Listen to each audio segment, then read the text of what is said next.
संतों के कहना लामा, साधु संतों के कहना लामा,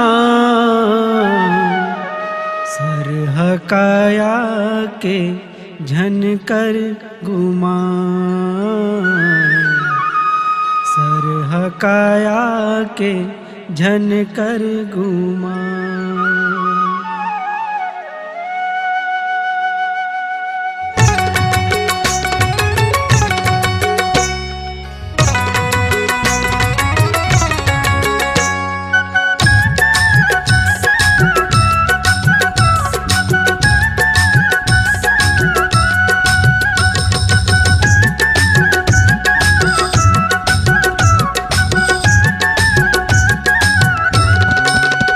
साधु संतों के कहना लमा, साधु संतों के कहना लमा, सरहकाया के झनकर गुमा, सरहकाया के झनकर गुमा। साधु संतों के कहना लमा, साधु संतों के कहना लमा, सरहकाया के झनकर गुमा, सरहकाया के झनकर गुमा।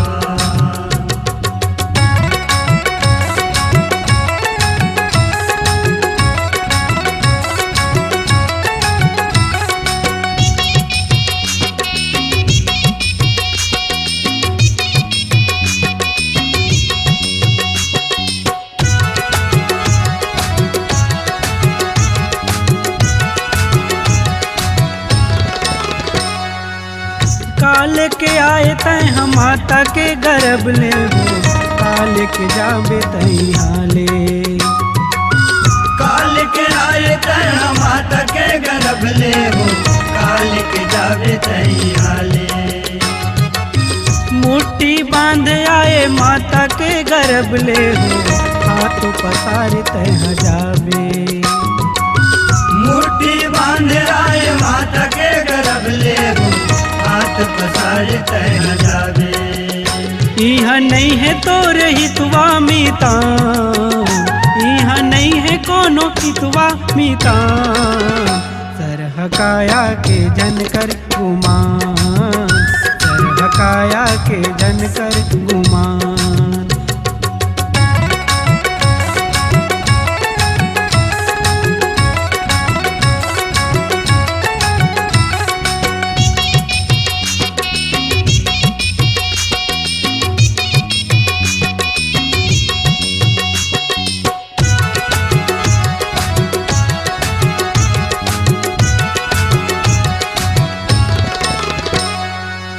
माटी के ओढ़ना है माटी के बिछौना गा, माटी में मिल जाबो, माटी के ओढ़ना है माटी के बिछौना गा, माटी में मिल जाबो।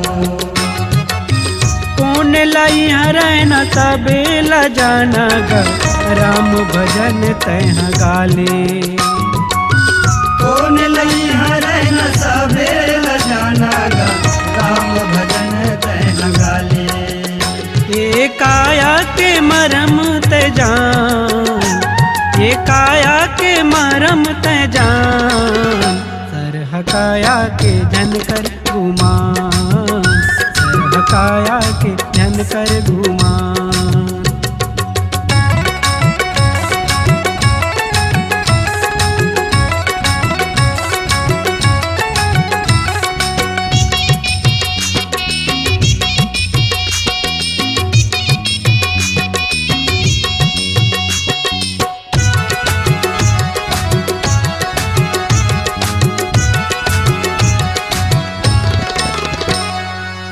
दशरथ पुत्र जन्म तू निकाना, राम भजो सिया राम हो रामा, मानहु ब्रह्मानंद समाना, राम भजो सिया राम हो रामा।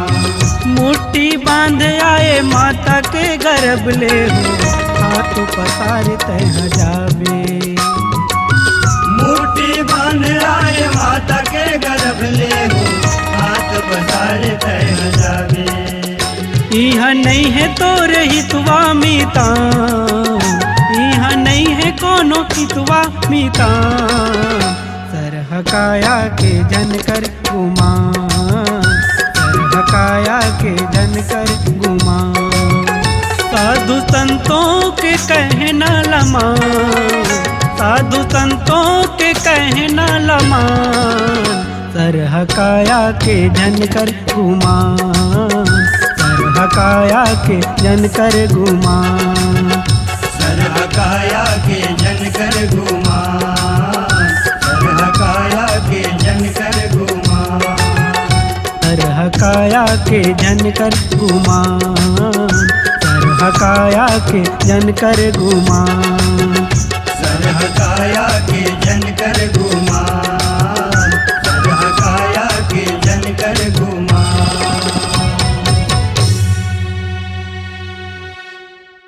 जाकर नाम सुनत शुभ हुई, मोरी गृह आवा प्रभु सोई। भगवान शंकर कहने लगे, हे पार्वती, राम की नाम सुने और कहे और प्रेम से भजे में सुनिच राजा दशरथ ब्रह्मानंद में समागे। सदन कसाई तर गे, जपिच राम राम सबरी, जूठा बेर में राम के पेट भर गे। ज्वाला डाकू महर्षि वाल्मीकि बन गे, रटिच राम राम ध्रुव आज उत्तर दिशा की तारा बन गे। मोर राम के नाम में प्रभाव ही घोड़ा अंडा से सुआ पक्षी सुखदेव बन गए। गुरु वशिष्ठ कह गयो हकारा, आए द्विजन सहित निप द्वारा। अनुपम बालक देखी न जाई, रूप राशि गुण कहीं न सिराई। हे पार्वती, संत मन के मत है कि पानी पियो छान के, गुरु बनाओ जान के। मिले कोई ऐसे संत फकीर, मिले कोई ऐसे संत फकीर, पहुंचा दे भवसागर के तीर। जब कोई चेला गुरु से आगे बढ़ जाती है तो गुरु की आंखें सजल हो जाती है। आज जिसे मैंने ज्ञान दिया वह चेला माँ बाप देश का नाम रोशन कर रहा है। अंगना में बच्चा ला खेला देख के महतारी ला आनंद आते, किसान अपन लहलाते फसल ला देख के आनंद लेते। वैसे ही गुरु वशिष्ठ आज राम दरस करे बर राजा दशरथ की भवन में प्रवेश करत थी। आओ सज्जनों, सुंदर एक प्यारा सा भजन।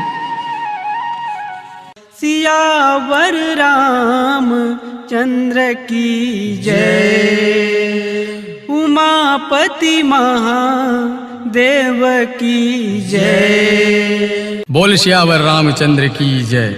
माँ चंडी कृपा मानस परिवार गढ़ुआ से मरे चौपक की प्रस्तुति। साधु संतों की कहना लामान। मानस गान हेतु संपर्क करें मोबाइल नंबर 8889935809 722 507 1199।